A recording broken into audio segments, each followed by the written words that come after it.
Hola, hoy vamos a mostrarles una línea del tiempo acerca de la historia, evolución y revolución de la gastronomía modernista nutricional. Los integrantes de este grupo somos Juliana Marín, Mariana García, Sara Escobar, Catalina Castro y mi nombre, Laura Jiménez. Primero tenemos el nacimiento de la cocina, que sin saber una fecha exacta, pues el hombre descubrió el fuego y comenzó a transformar los alimentos. Después ocurrió la domesticación de animales eh, en la prehistoria, donde los primeros fueron el reno, el perro y después el cerdo. Luego, como comienzo de la agricultura, en Tailandia y Birmania empezaron a cultivar castañas, melón y pepino, y las mujeres eran las que recolectaban. En esta época la demografía empezó a crecer. Después, aproximadamente 100 años antes de Cristo, en Grecia se presentaron los 7 cocineros: Egis, Nereo, Chariades, Lampria, Aptonete, Eutino y Aristón, quienes tenían como cualidades específicas en la cocina.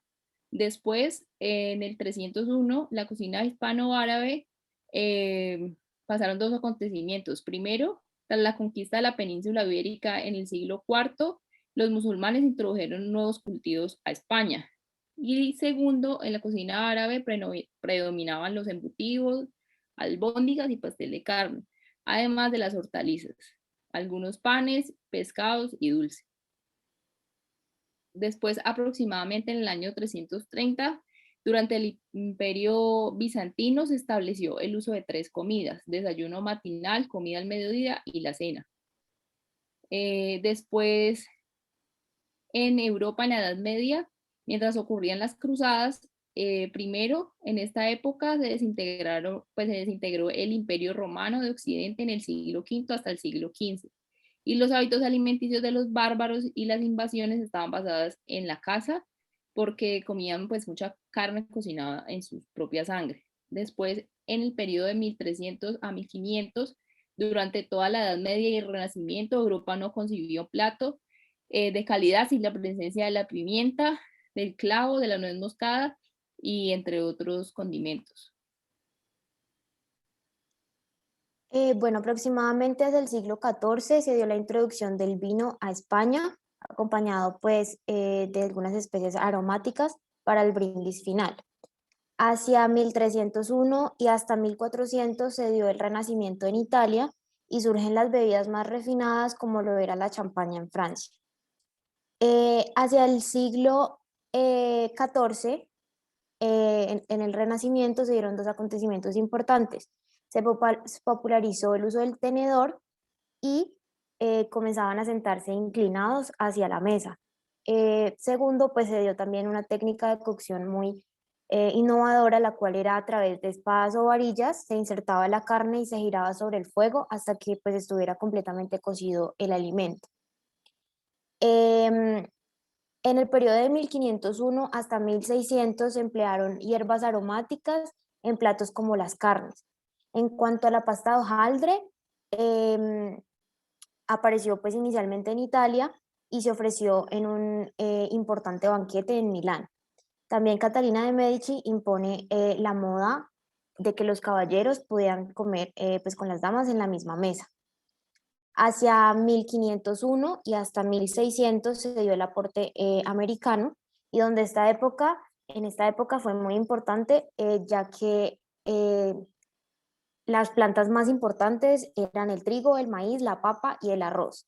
Y pues tras la conquista de América se pasó de una frugalidad indígena a la gula española. Hacia 1530 se dio el alcance de la proteína animal, la cual pues por parte de los indígenas cada vez se hacía más fuerte. Luis XIII de Francia inició una influencia muy fuerte de la cocina española en Francia y fue el primero en introducir la chocolatería y la confitería en ese país. Luis XIV de Francia también fue muy importante tras el escritor el señor de La Varenne, un cocinero muy importante, lanzó el primer gran recetario pues, culinario de la época, en donde se enseñaban a preparar carnes, legumbres, pasteles y otros grandes platillos para los grandes señores. Bueno, y continuamos con Luis XV.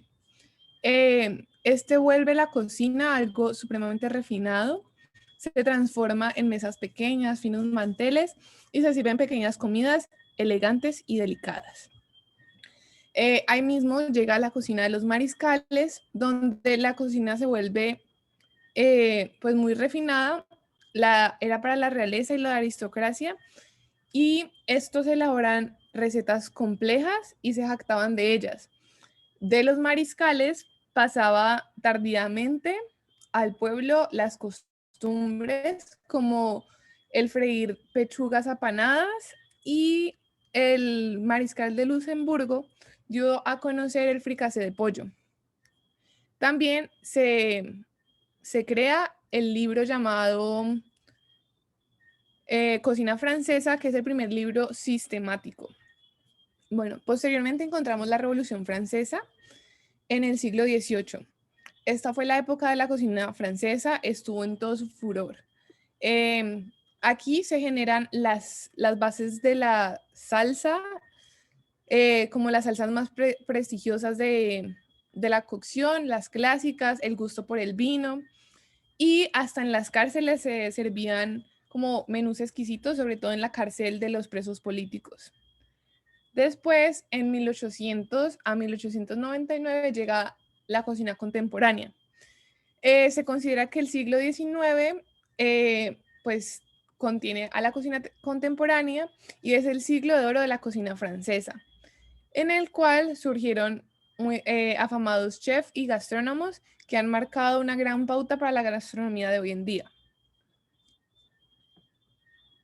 En 1803 se publica el primer almanaque de los gourmands, y es una revista que se publica anualmente con toda la crítica de los mejores restaurantes de la época. También se escribe el manual de los anfitriones y la guía de los golosos. Este es un libro que describe cómo es el buen atender en los banquetes y cómo son las pautas que debe tener un buen anfitrión. Después tenemos a Francois Nicolas Appert, que inventó el procedimiento para las conservaciones de carnes, legumbres y frutos, a base de su calentamiento en un recipiente herméticamente sellado, sin que ello destruyera el sabor de las comidas. Después tenemos el libro Fisiología del Gusto o Meditaciones de la Gastronomía Trascendente.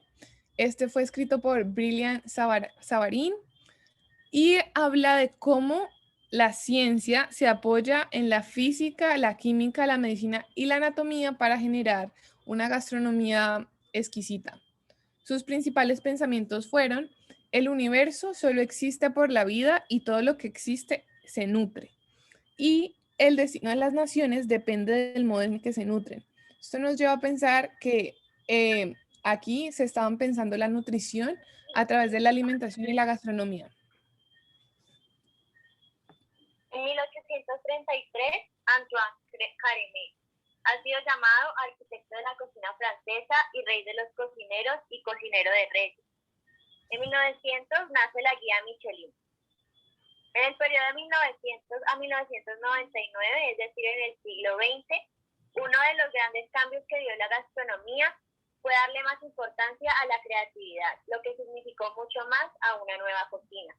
Fue un movimiento que liberó a los chefs y les abrió el camino a cualquier estilo o forma de cocinar en el futuro. Es aquí cuando inicia la cocina de autor, cocina fusión, cocina de investigación, cocina de rescate, cocina de construcción y cocina molecular, entre otras. También se le da importancia al chef y se da lugar a su presentación. En 1903, Auguste Escoffier estableció las características ideales de un cocinero.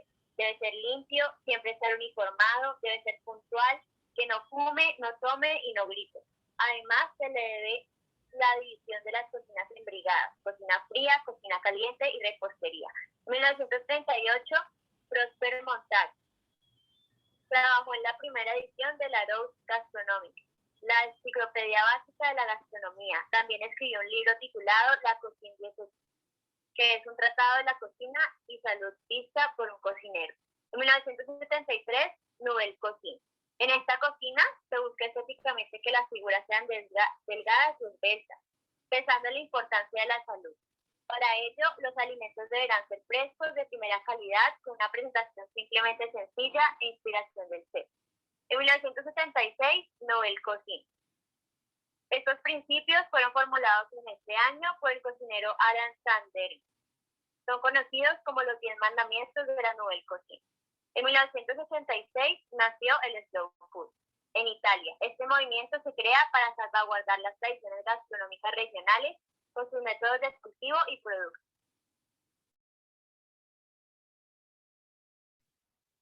En un periodo de 1994 a 1997 nace el libro creado por Adria, La cocina como diálogo, con la idea de que comer es un diálogo entre el chef y el comensal.